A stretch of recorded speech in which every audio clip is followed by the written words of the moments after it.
Bwana Yesu asifiwe. Ndugu msikilizaji, ninakusalimu tena katika jina la Yesu Kristo ambaye unasikiliza kipindi hiki. Leo ni tarehe 28 mwezi wa 9 2025. Leo ni siku ya 8 katika mfululizo wetu wa somo la ufalme wa Mungu. Wiki iliyopita nilisema ningemalizia somo hili mfululizo nilipokuwa nimefika somo la 7, lakini niliona pia kuna haja ya kuongeza siku ya leo kukamilisha juu ya ufalme wa Mungu katika andiko ambalo moja limebaki, na nikiendelea kusisitiza watu wanaopata kitabu changu cha ufalme wa Mungu watayakuta mengi zaidi huko, lakini leo nihitimishe kwa somo la 8 la ufalme wa Mungu. Nitazungumzia kuhusu utawala wa Yesu wa miaka 1000. Tunaposema utawala ni ufalme huo kwamba Yesu ni mfalme, anatawala, na watu wengi wanaamini kwamba Yesu atatawala tena kipindi kingine cha miaka 1000 duniani kuendeleza ufalme wake. Lakini maandiko yanasemaje?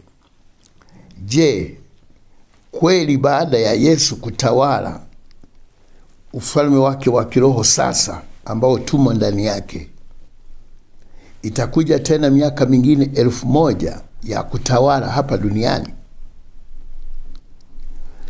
Katika kufuatilia somo hili kwa watu wanaofundisha mitazamo mbalimbali ya ufalme wa Yesu Kristo duniani, utagundua kwamba wanaofundisha hivyo hawaamini kwamba Yesu ni mfalme leo au Yesu ni mfalme sasa.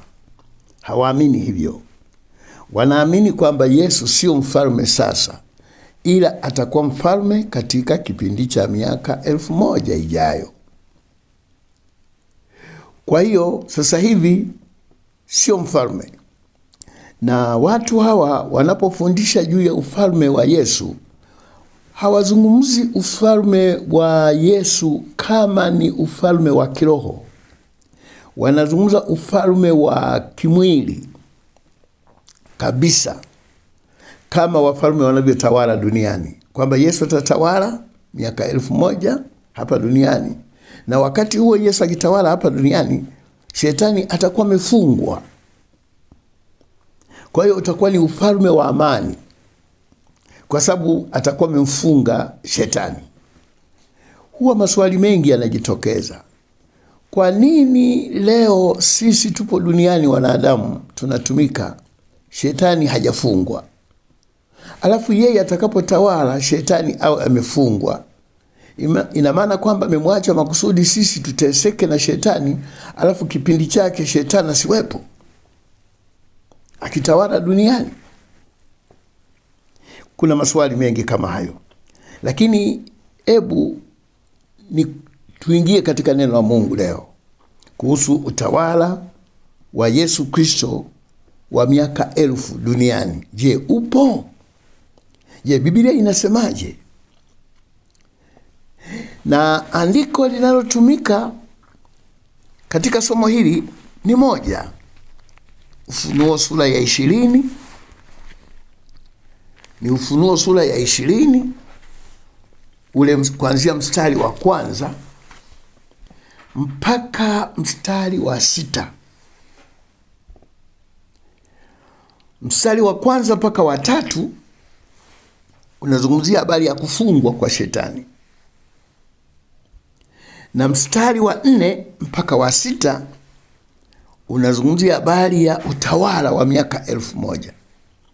Mstari wa 1 mpaka wa 3 unazungumzia habari ya kufungwa kwa shetani miaka 1000 au miaka 1000. Lakini mstari wa 4 mpaka wa 6 unazungumzia utawala wa Kristo miaka 1000. Unaposoma maneno haya, ndipo somo la utawala wa Yesu umeanzia hapa. Na katika masomo yote tuliyojifunza, nimefundisha kwamba kitabu cha Ufunuo, chanzo kikubwa ni kutokukielewa kitabu cha Ufunuo.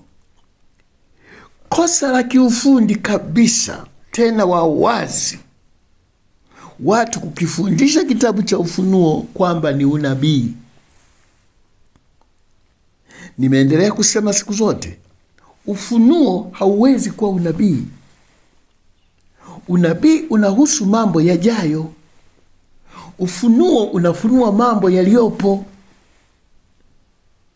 Hata kwa lugha ya Kiswahili ya kawaida, hata ukienda kwenye kamsi, unapozungumza habari ya ufunuo, ni neno linalotokana na kufunua. Je, unaweza kufunua kitu ambacho hakipo? Unafunua kitu ambacho kipo tayari. Unabii unazungumzia mambo ambayo hayapo. Lakini ufunuo unazungumzia mambo ambayo yapo. Yamefunikwa, hayajulikani, yanahitaji yafunuliwe. Mungu alimpa kazi Yohana ya kumfunulia mambo na unabii uliotabiriwa na mambo yaliyonenwa. Yapo lakini hayajulikani, hayaeleweki, yako gizani. Yesu anampa Yohana kuyafunua. Watu wanasema ni unabii. Ukisoma kitabu cha Ufunuo kwa mtazamo huo, umepotea. Huwezi kukielewa kitabu cha Ufunuo, na utadanganya kila neno utakalolifundisha ndani ya Ufunuo. Utakuwa ni uongo, kwa sababu ufunuo hauwezi kutabiri. Ufunuo unafunua kitu ambacho kimefichika. Manabii walitabiri. Unabii hauna rejea, hauna reference, kwamba kilichotabiriwa hiki maana yake ni hii. Lazima ukisie. Sasa unabii ulitabiriwa, ulikuwa haujafunuliwa, haueleweki, maana hauna reference. Ndipo Yesu akaleta ufunuo. Kwa hiyo ufunuo unaelezea nabii zilizotabiriwa na kutimizwa. Hayo ni maneno yangu ya utangulizi siku zote ninapofundisha habari ya kitabu cha Ufunuo. Usipoelewa na kukubaliana hapa, umepotea ndani ya kitabu cha Ufunuo. Watu wanatazamia mambo ya kitabu cha Ufunuo kwamba yatakuja, na kuambia hayaji.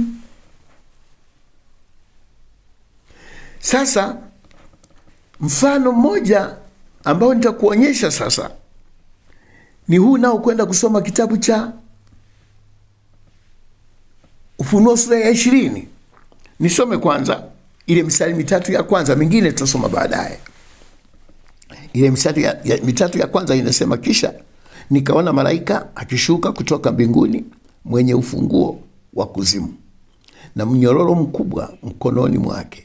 Akamshika yule nyoka wa zamani, ambaye ni Ibilisi na Shetani, akamfunga miaka 1000. Akamtupa katika kuzimu, akamfunga, akatia muhuri juu yake, asipate kuwadanganya mataifa tena, hata ile miaka 1000 itimie. Na baada ya hayo yapata afunguliwe muda mchache. Kwa hiyo katika mistari mitatu tunaona kuna kufungwa miaka 1000 na kufunguliwa muda mchache. Atafungwa miaka 1000, baada ya hayo afunguliwe muda mchache. Je, alikuwa anatabiri? Tunapojifunza kitabu cha Ufunuo unafunua nabii za nyuma zilizotabiriwa. Ndipo tunakwenda na kurudi nyuma, tunatafuta reference, tunatafuta rejea, hadithi za rejea nyuma.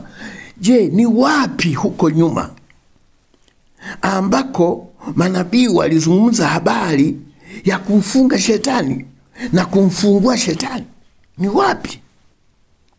Tunaporudi nyuma, tunakuta unabii wa Isaya ambao Isaya alitabiri katika sura ya 49.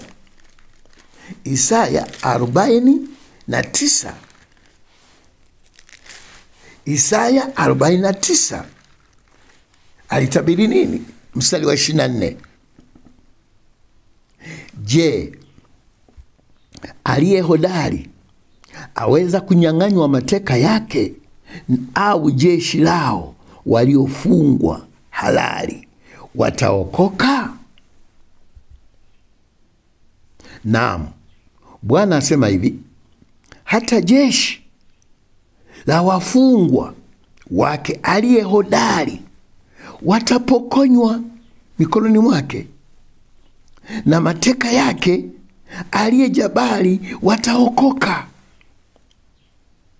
Kwa maana nitateta na yeye atetaye nawe, nami nitawaletea wana wako wokovu. Nabii Isaya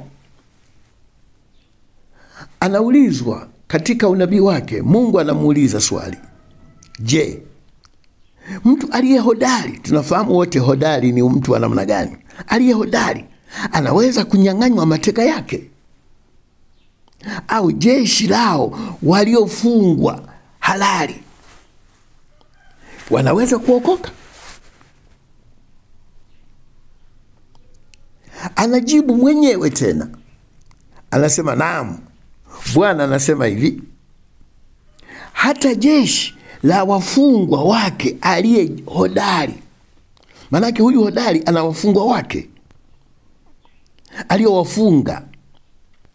Hata huyo aliye hodari, jeshi la wafungwa wa huyo aliye hodari watapokonywa mikononi mwake, na wale mateka aliyowateka ambaye ni jabari. Jabari ni mtu mwenye nguvu, mbabe. Kiswahili cha leo wanasema aliye mbabe. Watu wake wataokoka, mateka yake aliyowateka wataokolewa, watoke katika kuteka, watoke katika utumwa, watapokonywa. Kwa maana nitateta na yeye atetaye nawe, nami nitawaletea wana wako wokovu. Huu ulikuwa ni unabii. Sasa unabii huu ulitimizwaje? Kwanza nikwambie ulikuwa muhusu nani? Anayesema hapa ni hodari, tena ni jabari, alafu ana mateka yake, ana wafungwa wake. Ni nani huyu? Ni shetani. Je, huyu mtu hodari, huyu jabari, huyu aliye na wafungwa, tena ana wafungwa wake halali, wafungwa wake na mateka yake wanaweza wakaokoka kweli? Jibu linakuja ndio, wataokoka, watapokonywa mikononi mwake, watapewa wokovu. Huyu jabari na hodari nani? Ni shetani. Ni lini alikuwa na mateka? Mungu alipochagua taifa la Israeli kuwa ndio taifa lake pekee la kumcha Bwana, alielekeza macho yake na kulifanya liwe taifa lake takatifu. Mataifa mengine aliyaacha, alishughulikiana na taifa moja la Israeli. Haya mataifa yalibaki kwa nani? Yaliyosalia mengine mataifa duniani yalibaki kwa nani? Shetani alijiokotea, shetani alijichukulia kuwa mali yake ya halali, maana yameachwa na Mungu. Mungu anashughulika na wana wa Israeli. Shetani hakupewa, alijichukulia. Mataifa yakawa chini yake, wakawa watumwa wake, yakawa mateka yake, akayatumia kama pendavyo, vizazi na vizazi, karne na karne, miaka na miaka. Walikuwa ni mali ya shetani. Na shetani katika Biblia anaitwa ni mungu wa dunia hii. Anakweje mungu wa dunia? Kwa sababu amemiliki mataifa yaliyopo duniani.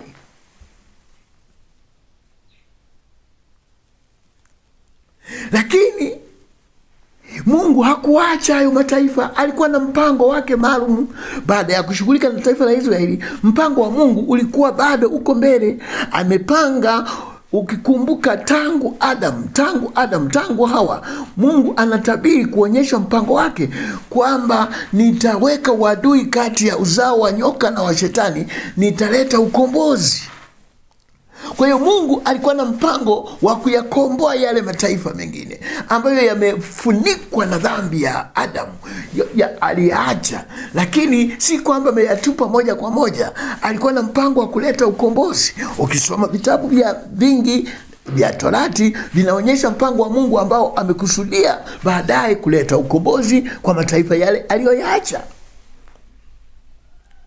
Katika unabii anamwambia Isaya, hayo mataifa, hao wafungwa, hayo mateka wa mtu jabari, mtu hodari, ambao anaona anao ni kihalali, watapokonywa,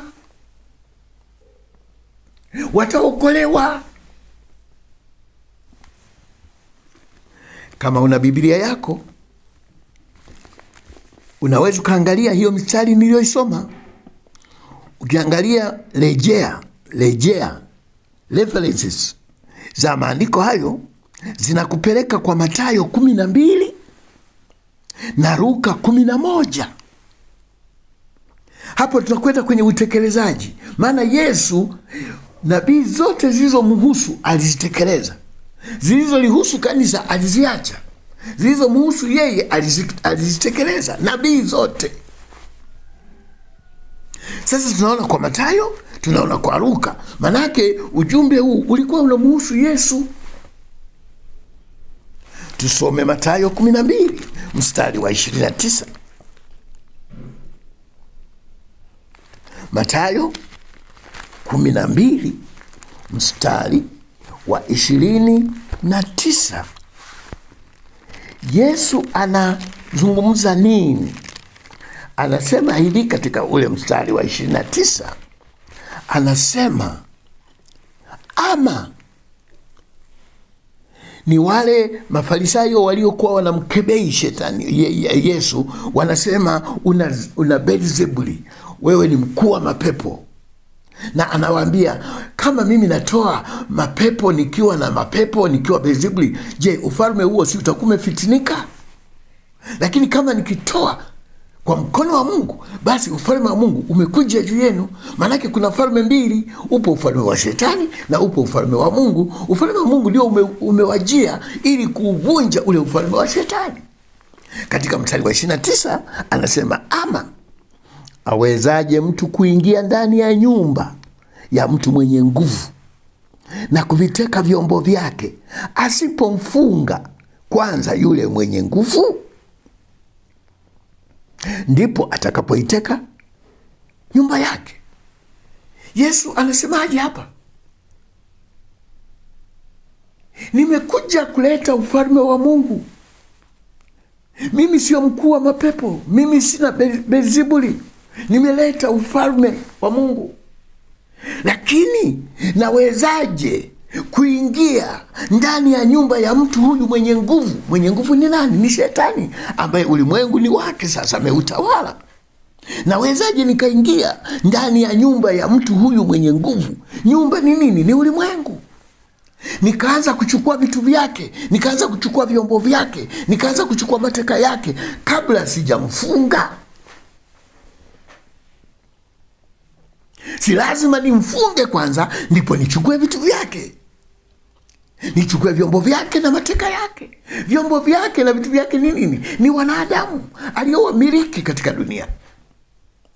Yesu yupo duniani anahubiri Injili, anasubiri kumfunga ndipo awachukue watu wake. Sasa hivi siwezi kuwachukua, siwezi kuchukua kuteka vyombo vyake na watu wake, kwa sababu lazima nimfunge kwanza. Niko kwenye nyumba yake. Haya ni maneno ya Yesu. ndipo anatamka habari za kumfunga kwanza ili awachukue watu wake. Katika Luka, unajua Yesu akizungumza alikuwa anatoa hotuba. Wale waandishi kila mmoja alikuwa anaweza kuandika, baadaye aliandika kwa kadiri alivyomwelewa Yesu. Hivi ndivyo alivyoandika Mathayo. Lakini Luka naye aliandika. Maelezo ya Luka yanapanuka zaidi kuliko ya Mathayo. Luka 11 mstari wa 21, Luka anaandika hivi. 21 akasema, mtu mwenye nguvu aliyejifunga silaha zake alindapo nyumba yake, vitu vyake visalama. Lakini mtu mwenye nguvu kuliko yeye atakapomwendea na kumshinda, amnyang'anya silaha zake zote alizokuwa akizitegemea na kuyagawanya mateka yake. Mtu mwenye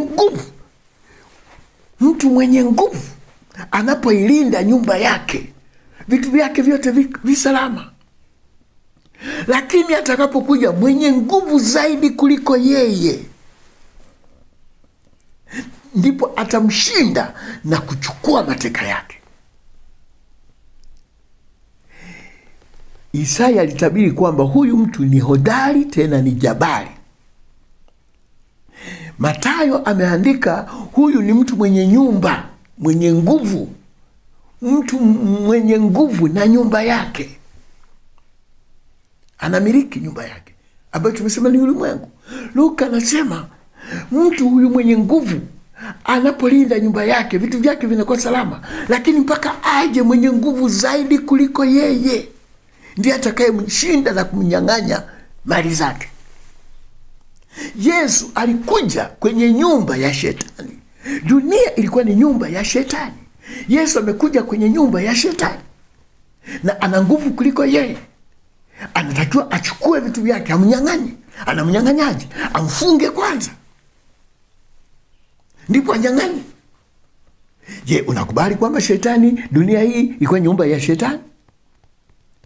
Ukisoma Mathayo sura ya 4, ukisoma Injili ya Mathayo sura ya 4 na Luka pia sura ya 4, ukisoma utakuta maneno haya. Wakati Yesu alipojaribiwa, shetani anamwambia Yesu, mstari wa 8, Mathayo 4 mstari wa 8, kisha Ibilisi akamchukua mpaka mlima mrefu mno, akamuonyesha miliki zote za ulimwengu na fahari yake. Akamwambia, anayeambiwa ni nani? Ni Yesu. Shetani anamwambia Yesu, akamwambia, haya yote nitakupa ukianguka kunisujudia.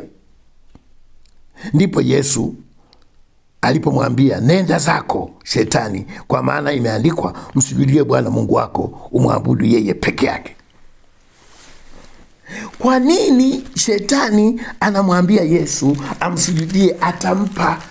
Atampa milki ya dunia. Kwa sababu dunia ilikuwa ni nyumba yake, alikuwa ndiye miliki.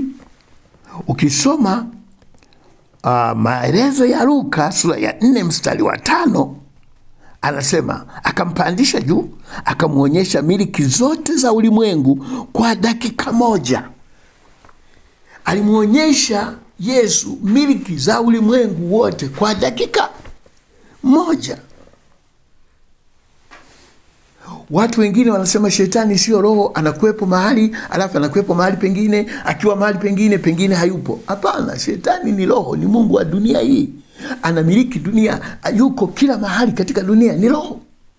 Akamuonyesha Yesu miliki zote za dunia kwa dakika moja. Mstari wa 6, Ibilisi akamwambia, nitakupa wewe enzi hii yote na fahari yake, kwa kuwa imo mikononi mwangu, nami humpa yeyote kama nipendavyo. Naona, je, unafikiri shetani alikuwa anasema uongo? Alijimilikisha ulimwengu. Ndio maana na Mungu akakubali kwamba huyu ni mungu wa dunia. Na Yesu amekuja kwa kumheshimu, anasema huyu ni mwenye nyumba.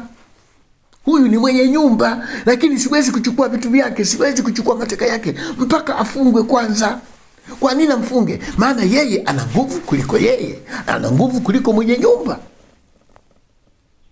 Na shetani amejiandaa. Swali linakuja, je, tumeokolewaje? Wokovu likujeje duniani?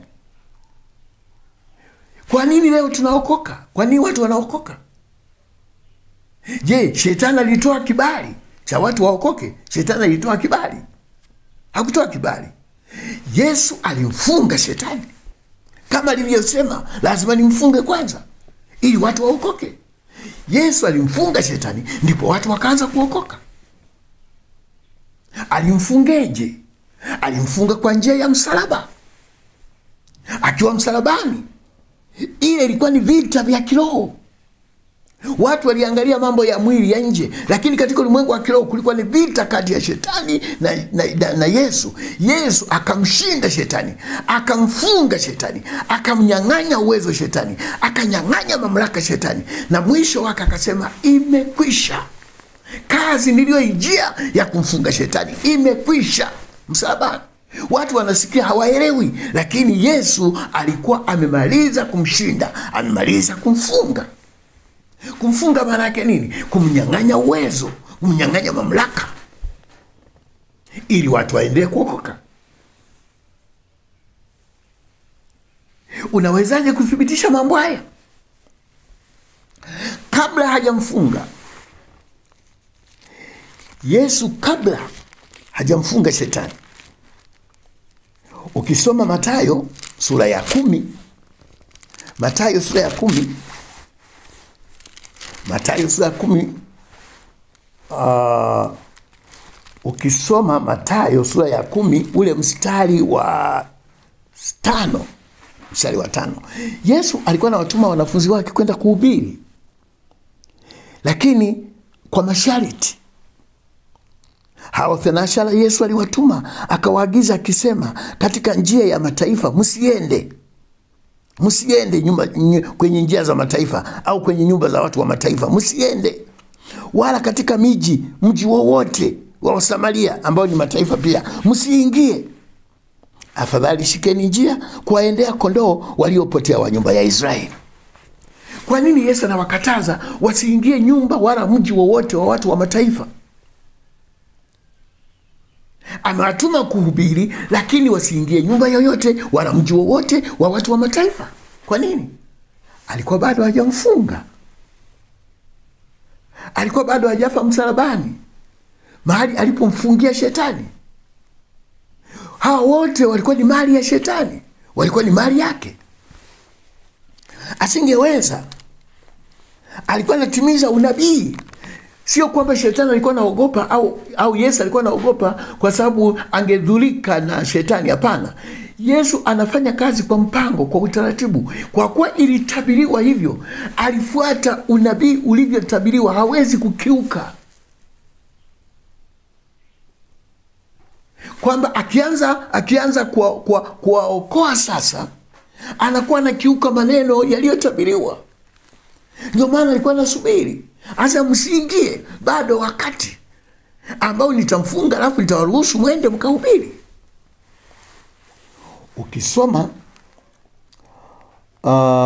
Ukisoma kitabu cha Marko sura ya 7, Marko sura ya 7 mstari wa 24, unasema kaondoka huko akaenda zake hata mipaka ya Tiro na Sidoni. Akaingia katika nyumba, akataka isijulikane na mtu, lakini hakuweza kusitirika. Ili mara mwanamke ambaye binti yake yuna pepo mchafu alisikia habari zake, akaja akamwangukia miguuni pake. Na yule mwanamke ni Myunani, kabila yake ni Msilofoinike. Akamwomba mtoe pepo katika binti yake. Akamwambia, waache watoto washibe kwanza, maana si vizuri kukitoa chakula cha watoto na kuwatupia mbwa. Naye akajibu yule mwanamke akamwambia, naam Bwana, lakini hata mbwa walio chini ya meza hula makombo ya watoto. Akamwambia, kwa sababu ya neno hilo, enenda zako, pepo amemtoka binti yako. Akaenda zake nyumbani kwake, akamkuta yule kijana amelazwa kitandani na yule pepo amekwisha kumtoka. Yule Msilofoinike Myunani anataka uponyaji kutoka kwa Yesu. Yesu anasema wache wale kwanza watoto chakula. Sio vizuri kuchukua chakula cha watoto ni wape mbwa. Mataifa walikuwa ni mbwa, watoto ni Wayahudi. Yule mwanamke hakupaniki kwamba umenitukana. Alisema ndio Bwana, najua, lakini mbwa si wanakula makombo chini ya meza? Unaweza kunisaidia? Na jambo hili lilikuwa katika uwezo wa Yesu. Sio kwamba Yesu anamuogopa shetani, lakini alikuwa anatimiza tu maandiko.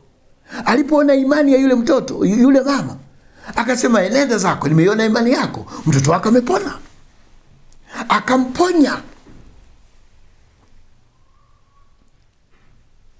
Naona kwa nini alikuwa anasema ni chakula cha watoto?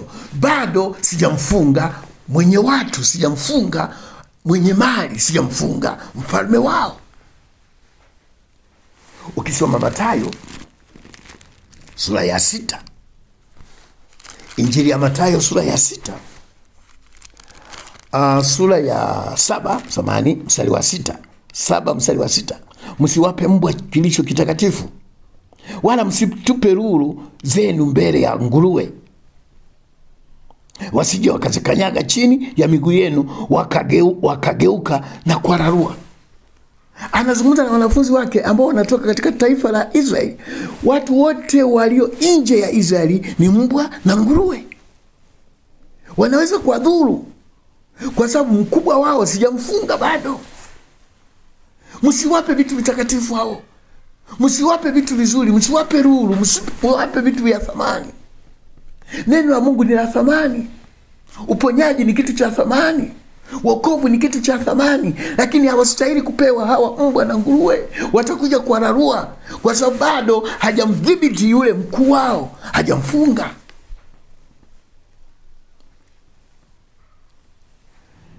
Lakini ilikuwaje baada ya kufufuka? Nasema Yesu alimfunga shetani msalabani katika kifo chake.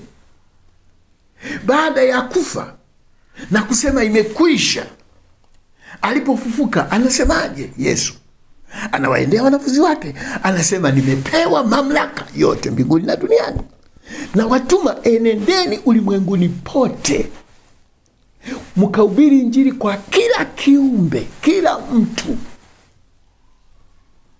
mkamhubirie Injili. Kabla hajamfunga shetani alisema nini? Alisema msiende nyumba yoyote ya mtu wa mataifa. Alipomfunga anasema nendeni mkahubiri Injili kwa kila kiumbe ulimwenguni pote. Mkuu wa dunia hii, Mungu wa dunia hii, mmiliki wa dunia hii amefungwa. Kwa njia gani? Kwa njia ya msalaba. Watu wanapozungumza habari ya kufungwa wanatumia sana tafsiri za mwili, hawajui kuingia katika tafsiri za lugha ya Mungu ya kiroho. Kumfunga shetani manake ni kumaliza uwezo wake, kumpunguza nguvu zake, ili wanadamu waweze kuokoka na kumtumikia Mungu. Wao wanafuata kimwili kwamba ukimfunga mtu gerezani hutamuona tena mitaani, anakuwa amepotea, hayupo. Yesu alipomfunga shetani, shetani hakupotea ili tusimuone, asiwepo. Hapana, yupo. Lakini nguvu zake zilishushwa, sisi tukaongezewa nguvu ili tuwe na mamlaka ya kumshinda. Ndio maana tunahubiri Injili, ndio maana tunakemea mapepo, ndio maana tunamfukuza ibilisi. Kwa sababu yeye alifungwa, yeye alinyang'anywa mamlaka, sisi tukapewa mamlaka. Ndio maana ya kufunga. Ndio maana hata Wakristo wengi leo wanapoomba wanamfunga shetani. Wanasema shetani na mapepo tunakufunga kwa jina la Yesu. Nenda baharini, nenda wapi? Je, ukimfunga shetani anaondoka, anapotea, anakuwa hayupo? Yupo. utamfunga mpaka utakufa. Shetani yupo. Kufunga maana yake ni kumnyang'anya nguvu na mamlaka yake. Ndio kazi aliyoifanya Yesu, ili watu hawa aliowamiliki karne zote hawawezi kuokoka, hawawezi kumjua Mungu, wamedanganywa, wamepotoshwa. Sasa ninanyang'anya mamlaka ya shetani. Watu hawa waliodanganywa kwa miaka yote waweze kumjua Mungu, waweze kuokolewa, waweze kuwa watumishi wa Mungu. Na sisi tumo miongoni mwao. Tulikuwa watu wa mataifa, leo tunamhubiri Yesu. Watu wanasubiri eti Yesu aje amfunge. Kwa nini? Wanasoma kitabu cha Ufunuo na kukipeleka mbele, wakati kitabu cha Ufunuo hatukipeleki mbele, tunakirudisha nyuma. Maana kinafunua, hakitabiri. Kwa hiyo watu wanasubiri eti Yesu atakapokuja atamfunga shetani miaka, alafu shetani atafungwa miaka 1000. Hata hiyo miaka 1000 ni udanganyifu. Ukichukua maandiko yote katika itifaki ya Biblia, fuata itifaki ya Biblia, tafuta neno 1000 namna linavyotumika katika Biblia. 1000 au elfu nyingi halina maana halisi, linaonyesha uwingi usiojulikana. Watu kwa udanganyifu wanaongeza pale, wanasema 1000. Yesu au Biblia haisemi 1000, inasema 1000. 1000 manake idadi kubwa isiyojulikana. Na 1000 sio 1000, miaka mingi isiyojulikana. Hii ilianza lini? Ilianza wakati wa msalaba. Mpaka leo tuko ndani ya miaka 1000, sio 1000, 1000. Miaka mingi inaendelea. Sisi tumetawaliwa, shetani amefungwa, sisi tunaongoza utawala wa Yesu. Shetani hana mamlaka juu yetu. Yesu hakuja kumuondoa shetani, hakuja kumfunga asiwepo, hakuja kumuua asiwepo. Alikuja kumuondolea nguvu na mamlaka. Na alipokuwa naondoka, kitabu cha Ufunuo kinasema akatupa uwezo wa kumshinda kwa neno na kwa damu yake. Ndio maana hatuogopi uchawi, hatumuogopi shetani na mapepo. Tunayakemea kwa mamlaka ya Yesu tuliyopewa, kwa sababu shetani hana mamlaka juu yetu. Anapata mamlaka juu yetu tunapolegea, tunapokosea, tunapotenda dhambi, tunapomwacha Mungu. Shetani anatumiliki. Tunapokaa na Yesu aliye na nguvu kuliko shetani, shetani hana mamlaka. Tumepewa mamlaka. Kwa nini? Amefungwa. Yesu anaposema anakuja kumfunga, Yesu aliingia kwenye nyumba yake. Ulimwengu ilikuwa ni nyumba ya shetani, akamkamata, akamfunga. Ukisoma vitabu vingine nasema alimtupa nje ya wapi? Ukisoma katika Yohana 10, Injili ya Yohana 12, Injili ya Yohana 12, Yesu anapojiandaa kwenda msalabani, mstari wa 31 unasema, sasa hukumu ya ulimwengu huu ipo. Sasa mkuu wa ulimwengu huu atatupwa nje. Akishatupwa nje, mstari wa 32, nami nikiinuliwa juu ya nchi, nitawavuta wote kwangu. Atamnyang'anya wote. Yeye atamtupa nje, alafu atawavuta wote kwake. Atamtupa nje, kwenda nje ya wapi? Nje ya nyumba yake. Nyumba yake ni nini? Ni ulimwengu.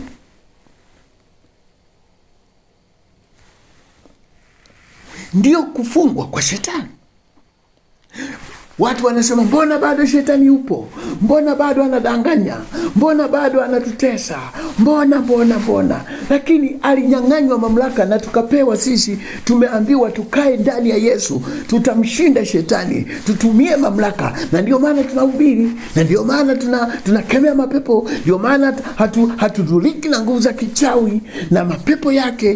Tuko juu, maana tunatumia jina la Yesu. Maana shetani amenyang'anywa mamlaka aliyokuwa nayo, ambayo yasingemruhusu mtu yeyote kuokoka. yasingemruhusu mtu yeyote kuokoka wala kulitaja jina la Mungu. Lakini leo tunahitaji jina la Mungu. Leo tumeokoka. Leo tunatangaza ufalme wa Yesu. Na shetani yupo, ana wivu na hasira, lakini hawezi kutunyamazisha. Hawezi kutunyamazisha. Maana yeye amefungwa, sisi tumepewa mamlaka. Kwa nini sasa shetani anaendelea kuwasumbua watu? Paulo katika Efeso sura ya 4, Paulo katika sura ya Efeso 4 ule mstari wa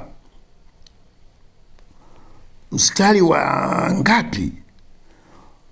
Nisome kuanzia mstari wa 27. Efeso 4 mstari wa 27 unasema, wala msimpe Ibilisi nafasi. Msimpe Ibilisi nafasi. Shetani anatushindaje? Anatushinda kwa kupata nafasi, kwa kupewa nafasi. Tunaambiwa tumnyime nafasi. Ukimpa nafasi, anakufunga, anakushinda.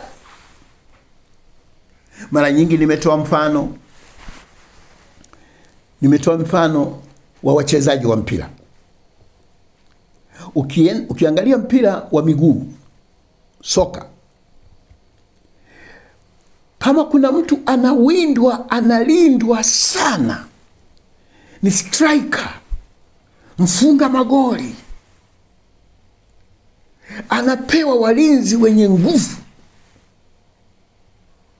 ili yule striker asipate nafasi ya kufunga goli, asipate nafasi. Kwa hiyo kila anapopata mpira amezungukwa na walinzi 3, 4. Hata nafasi ya kupiga mpira golini anakosa, ananyang'anywa au anaangushwa, au anakosa malengo, anapiga nje kwa sababu amezungukwa na walinzi. Hapewi nafasi ili kukosa magoli. Lakini unaposikia timu imefunga magoli 2, 3, 4, unajiuliza walinzi walikuwa wapi kumlinda huyu striker, huyu mfungaji? Walikuwa wapi? Walikuwepo. Alifungaje sasa? Alitumia nafasi ndogo walizomwachia. Nafasi ndogo sana, alifunga magoli. Ukimwachia striker wa kufunga magoli, dakika nukta anafunga goli. Kazi ni kumnyima nafasi. Wakristo tuna shetani anayetaka kutuangusha, kutushinda, kutupotosha. Lakini anatushindaje? Anatafuta nafasi tunazomwachia. Ukimwachia shetani nafasi, anakufunga, anakutoa nje ya mstari. Watu wanasema shetani ana nguvu, shetani ana nguvu. Hana nguvu. Msimpe nafasi. Kwa nini? Alishafungwa. Katika Petro anasema shetani anaunguruma kama simba. Yeye sio simba. Yesu ndiye anaitwa simba wa kabila ya Yuda, lakini shetani sio simba, ila anaunguruma kama simba. Anatishia, maana yake ni kutishia ili apate wadhaifu wa kuangusha. Kuangushwa na shetani ni udhaifu. Kuangushwa na shetani ni kushindwa, ni kumpa nafasi. Shetani hana nguvu. Yesu alitupa mamlaka ya kukanyaga nguvu zote za nyoka na nge. Hakuna kitu kitakacho wadhuru. Ndivyo Yesu alivyosema. Kwa nini tunashindwa? Tunakosea. Tunampa nafasi, anatufunga. Lakini yeye alikwisha kufungwa na Yesu. Ndio maana watu wanaokoka. Kama shetani asingefungwa, hakuna mtu ambaye angekuwa naokoka. Kabla ya Yesu kumfunga shetani msalabani, hakuna mtu aliyekuwa naokoka. Ndio maana tukirudi katika kitabu cha Ufunuo sasa, ambacho hakitabiri, kinatuelezea, kinatufunulia. Ufunuo hautabiri, unatufunulia kwamba Yesu ndiye malaika aliyeshuka kutoka mbinguni. Alikuja na ufunguo wa kuzimu. Alikuja na mnyororo mkubwa mikononi mwake. Akamshika yule joka, akamfunga, akamtia kuzimu, asiwadanganye tena watu waendelee kuokoka, yeye akiwa amefungwa miaka 1000. Kipindi cha kanisa chote kinachoendelea kinaitwa ni kipindi cha miaka 1000. Baada ya muda huo kupita, mwishoni itabidi afunguliwe muda mchache. Huo muda mchache sitaeleza katika somo hili, lakini huo muda mchache atakaofunguliwa ni ule atakaofunguliwa na kuruhusiwa kumuingia mpinga Kristo aweze kutikisa dunia. Mpinga Kristo atatikisa dunia, wadhaifu wote watapotea. Mpinga Kristo ni kama pepeto la kupepeta ulimwengu, ili ngano nzuri zibaki, ngano mbovu zitoke, makapi yatoke. Pepeto ni kutafuta kanisa takatifu litakaloishi na Bwana milele. Watu wanasema mpinga Kristo na dhiki itakuja kwa watu wasiomjua Mungu. Hapana, dhiki inakuja kwa ajili ya kanisa. Mpinga Kristo lengo lake ni kwa ajili ya Wakristo.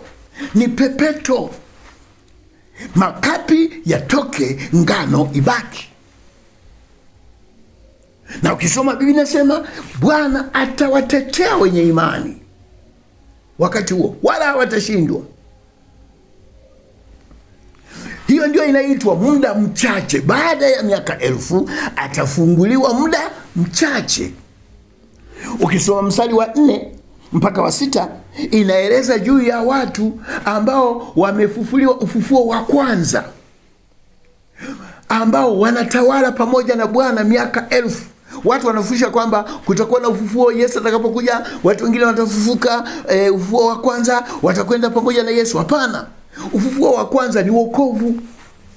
Mtu akiokoka anapewa ufufuo wa kwanza, maana wanadamu wote wapo katika dhambi, katika kifo cha kiroho, mauti. Mtu anapopokea Injili anafufuka, anatoka kwenye mauti, anakuwa hai, anapata ufufuo wa kwanza. Ukisoma pale anasema hao mauti ya pili haina nguvu juu yao, yani jehanamu haiwahusu, haitakuwa na nguvu juu yao, maana wamefufuliwa mara ya pili. Tukisoma katika maandiko mengine kwamba mtu aliyeokoka amefufuka kutoka katika wafu wa kiroho, katika mauti ya kiroho, amefufuka, yuko hai, hafi tena, maana alishakufa, Yesu akaja kumfufua kwa Injili yake. Sasa hafi tena. Isipokuwa unapokufa katika mwili, Biblia inasema unalala, sio unakufa, unalala. Wanaokufa ni wale wasiomjua Yesu. Walimeshakufa na wakija tena watakufa kifo mara 2. Ukisoma Yuda inasema wapo watu wanaokufa mara 2. Lakini mtu aliyeokoka alishafufuka, hafi tena. Kifo cha mwili kinapokuja analala. Tulipata wale waliopata ufufuo wa kwanza, hao ndio wanaotawala miaka 1000. Miaka 1000 ni tangu Yesu alipoanzisha kanisa mpaka sasa. Tuko ndani ya kipindi cha miaka 1000. Ndipo tunatawala pamoja na Yesu. Tuko ndani ya ufalme, Yesu anatawala, sisi ni watawala pamoja naye. Atakapokuja mara ya pili, haji kutawala, anakuja kuhukumu. Watu wanangoja atakapokuja ndipo watatawala pamoja naye. Umepotea, umedanganyika. Yesu haji kutawala. Yesu ni mtawala sasa. Yesu ni mfalme sasa. Ufalme wake upo sasa. Sisi ndio tunaotawala pamoja naye. Atakapokuja anakuja kuhukumu wale waliokataa wasitawale pamoja naye. Watu wanatafsiri mambo ya mwili sana, mambo ya kiroho yanawashinda. Wanafikiria utawala wa dunia kama dunia tunavyoona wafalme na serikali zao wanavyostarehe. Wanatamani kuja kustarehe katika dunia hii pamoja na Yesu, na wawe kama mawaziri, wawe kama watu wakubwa. Achana na mawazo ya kipotofu kama hayo. Leo tunatawala, tumepewa vipawa, tunapewa karama, tunaomba, tunashirikiana na Mungu, tuna nguvu za Mungu, tunaishi juu ya mabaya, tunaishi juu ya dhambi, tunazikanyaga shetani na nguvu zake, nguvu za kichawi. Tunamuita Yesu katikati yetu. Sisi tuko juu. Huu ndio utawala wa kiroho. Wewe unatafuta utawala wa kimwili, ngojea utawala wa kimwili. Lakini nakwambia hauji. Nikisema hakuna utawala wa miaka 1000 duniani, watu wanasema unapinga Biblia. Sipingi Biblia. Miaka 1000 ni sasa, wala sio 1000. Tunatawala sasa. Kama hutawali na Yesu sasa, wewe umeanguka, haupo ndani ya ufalme wa Mungu. Kama leo hutawali wewe na Yesu, tunatawalaje? Kufanya kazi ya Mungu. Huwezi kufanya kazi ya Mungu kama wewe sio mtawala pamoja naye. Ninaposema kufanya kazi ya Mungu, sio kwamba uwe mchungaji, uwe mzee wa kanisa, uwe askofu. Kila aliyeokoka ana wajibu ndani ya kanisa kwa ajili ya Bwana. Paulo anasema katika Wakorintho wa kwanza 4:1, watu watuhesabu kwamba sisi ni watumishi wa Mungu. Tunahubiri, tunashuhudia, tunaombea watu, tunawavuta watu kwa Yesu Kristo, tunakemea nguvu za giza na tunamshinda shetani, tunatangaza ufalme wake. Ndio maana ya kutawala. Huwezi kuanza kutangaza mambo ya chama cha CCM. Huwezi kuanza kutawala, unatawala chama cha Tanzania, siasa na sera, sijui na nini, wala huna nafasi yoyote katika serikali hiyo. Unapata wapi nguvu hizo? Huwezi wewe ukatoka huko ukamshika mtu ukasema na kufunga. Unamfunga, una mamlaka gani ya kufunga? Una mamlaka gani ya kumweka mtu chini ya ulinzi?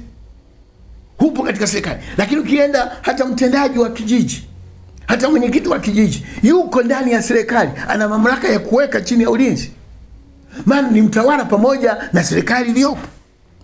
Sisi tunaweka chini ya ulinzi nguvu zote za giza, mapepo, mashetani na mamlaka ya kidunia hii. Tunamtangaza Yesu, tunasimama. Maana sisi ni watawala pamoja na Yesu. Tunatumia mamlaka ya Yesu aliyotupatia.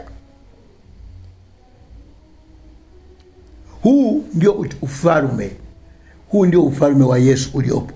Achana kufikiria habari ya ufalme utakao kuja miaka 1000. Haupo. Nilifundisha siku nyingine, nadhani wale walionisikiza katika mitandao mingine, katika masomo yaliyopita, Mungu alipowafunulia manabii wakuu 4. Manabii wakuu 4. Tunaposema manabii wakuu 4 ni Isaya, Yeremia, Ezekieli na Danieli. Mungu alipokuwa anawafunulia utawala wa kiroho utakao kuja ndani ya Agano Jipya. Unajua Agano Jipya ndio utawala wa kiroho uliotabiriwa na manabii wote. Isaya alitabiri utawala huu, Yeremia alitabiri utawala wa kiroho wa Yesu Kristo duniani, Ezekieli alitabiri, Danieli alitabiri. Lakini wote aliwapa maono tofauti na lugha tofauti. Isaya alisema zitakuja mbingu mpya na nchi mpya. Alikuwa anazungumzia utawala wa kiroho wa kanisa. Sisi tuko ndani ya mbingu mpya na nchi mpya. Alipomfunulia Yeremia hakumwambia habari ya mbingu mpya. Alisema litakuja agano jingine, sio kama agano la kwanza. Nitaleta agano jipya ambalo nitaandika sheria zangu ndani ya mioyo ya watu. Ndio agano jipya hili tulionalo. Sheria za Mungu zinaandikwa ndani ya wale wanaomwamini. Hawasubiri kwenda kusoma kitabu au kwenye mbao au kwenye matangazo ili wajue sheria za Bwana. Bwana, tunapookolewa, Bwana sheria zake zinakaa ndani yetu. Ulikuwa ni unabii wa Yeremia. Alipomfunulia Ezekieli kuhusu utawala wa kiroho wa agano jipya, alisema nitarejesha Edeni. Itakuwa kama Edeni. Kutakuwa na matunda ndani yake na miti inayozaa matunda na uzuri wake. Kanisa linaitwa Edeni ya Mungu katika kitabu cha Ezekieli. Ndivyo alivyoonyeshwa Ezekieli. Kanisa ni Edeni ya Mungu. Sisi ndio miti yenye kuzaa matunda. Waliookoka ndio miti ya kuzaa matunda mazuri ndani ya bustani ya Mungu. Alipomfunulia Danieli, alimwambia hili linaitwa juma moja. Katika majuma 70, majuma 69 yalipita ya kuzaliwa kwa Yesu na utumishi wa Yesu duniani mpaka kifo chake. Baada ya kifo chake likaanza juma moja ambalo ni juma linaitwa juma la agano thabiti. juma la agano thabiti. Sisi tuko ndani ya juma moja thabiti, maana agano linaendelea, watu wanaendelea kuokoka, watu wanaendelea kumwamini Mungu, injili inaendelea kuhubiriwa. Maadamu injili inaendelea, agano lipo, Yesu hajaja, tumo ndani ya juma moja la agano thabiti. Wakati Daniel alisema nusu ya hilo juma atainuka mpinga Kristo, ile neno nusu limewachanganya watu. Wanafikiri ni katikati, ndio maana ameweka miaka 7 katikati. Lakini Ufunuo katika Yohana hajasema nusu, anasema muda mchache. Kwa kuwa Ufunuo una tafsiri mambo ya unabii wa agano la kale, unapotaka tafsiri ya hiyo nusu unayoisoma katika Daniel, tafsiri yake unaikuta katika Ufunuo. Anasema ni muda mchache, hasemi nusu. Na mara mbili imetafsiriwa hivyo, muda mchache. Hata ukisoma Ufunuo 17 mstari wa 10, 17 mstari wa 10 pia amerudia. Anasema navyo ni wafalme 7, 5 wamekwisha kuanguka na mmoja yupo na mwingine hajaja bado. Naye atakapokuja, anamsema ni huyo mpinga Kristo, mnyama. Naye atakapokuja imempasa kukaa muda mchache. Kwa kuwa Ufunuo una tafsiri, unafafanua mambo ya unabii. Kama kule tuliambiwa ni nusu ya juma, tafsiri yake tunaipata katika Ufunuo ni muda mchache. Muda mchache ni miaka mingapi? Haijulikani. Bwana Yesu asifiwe. Hii ndiyo maana ya ufalme. Nina maandiko mengi sana, yanayothibitisha yanayofasiriwa matumizi ya neno 1000, kwamba 1000 sio 1000, ni miaka mingi isiyojulikana. Katika Petro ya pili sura ya 3 mstari wa 8 anasema kwa Bwana siku moja ni kama miaka 1000, na siku 1000 ni kama miaka, siku moja ni kama miaka 1000, na miaka 1000 ni kama siku moja. Watu wanaongeza, wanasema siku moja ni miaka 1000. Hapana, 1000 manake idadi kubwa. Nina maandiko hapa, muda hauniruhusu, lakini na maandiko karibu ya 20 yanayoweza tukianza kuyafuatilia moja moja tuone matumizi yake, utaona kwamba haizungumzi 1000. Ni kipindi kirefu. Hata kanisa linaitwa, kanisa la dunia linaitwa ni malaika 1000. Sasa Wakristo watakatifu dunia nzima wako 1000? Hapana. Manake ni malaika 1000. Manake ni idadi isiyojulikana kubwa. Katika Ufunuo, katika Zaburi, Biblia inasema Mungu anamiliki milima 1000. Je, dunia nzima ina milima 1000? Hapana. Ina milima mingi, yani huwezi kuhesabu milima iliyopo duniani, lakini yote inamilikiwa na Bwana. Miaka 1000 sio 1000. Manake siku moja ni sawa na miaka mingi. Ukisoma Injili ya Luka 12, nikupe mfano moja tu na nihitimishe. Labda nitakuongeza na mstari wa 2. 12 Luka inasema mstari wa 1, wakati huo makutano walipokutanika 1000 hata wakakanyagana. Manake walikuwa wengi kweli kweli, mpaka wanakanyagana. Idadi hapa huwezi kusema walikuwa ngapi, manake walikuwa wengi. Ukisoma Yuda sura ya 1, Yuda sura ya 1 mstari wa 14 unasema, na Henoko mtu wa 7 baada ya Adamu alitoa maneno ya unabii juu ya hao akisema, angalia Bwana alikuja na watakatifu wake maelfu maelfu. Huwezi kusema ni elfu ngapi hizo. Katika Danieli anasema 1000 mara 1000, 10 mara 1000. wanasimama wanamtumikia Bwana. Sio idadi kamili, ni kuonyesha wingi usio na idadi, usio na hesabu, anayojua mwanadamu, anayejua Mungu mwenyewe. Katika kitabu cha Ufunuo sura ya 7 inaitwa ni mkutano mkuu asiyoweza kuhesabu mtu. Hakuna mtu anayeweza kuhesabu. Sehemu nyingine tunasoma ni kama nyota za mbinguni au mchanga wa bahari. Watu wa Mungu ni wengi, lakini wanajumulishwa kwa neno 1000. Sasa watu wanaongeza 1000, 1000, 1000. Sasa miaka 1000 kwa kweli ilishapita tangu Yesu amekufa. Watu hawaamini kwamba tumo ndani ya utawala wa Kristo. Hakuna utawala wa Yesu Kristo duniani katika mwili. Alikuja katika mwili mara ya kwanza, mara ya pili haji katika mwili. Yeye ni roho, hana mwili. Na sisi tutabadilishwa tufanane naye katika roho, tuishi pamoja naye. Leo tunatawala, tumo ndani ya ufalme wa miaka 1000 sasa. Katika jina la Yesu naomba Mungu akusaidie kufunguliwa akili zako. Ondokana na mapokeo, lishike neno la Mungu, tawala pamoja na Yesu. Mungu akubariki. Amina. Kwa jina langu naitwa Dr. Zefania Mwarusambo wa huduma ya Mwarusambo International Ministry. Tunaendelea na kupokea wanachuo. Tunaendelea na chuo, huduma yetu ya kuuza vitabu. Na kitabu nimekushauri kununua kitabu cha kwa kuwa nimekuwa nikifundisha kitabu masomo ya ufalme, nunua kitabu cha ufalme. Na vipo na vitabu vingine. Tuna matumaini, tuna ufafanuzi wa ufunuo na kurudi kwa Yesu na utatu na kadhalika. Mungu atakubariki. Namba yangu ni 0754041599.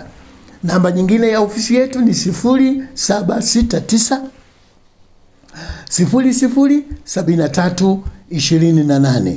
Namba nyingine ni 0677880199.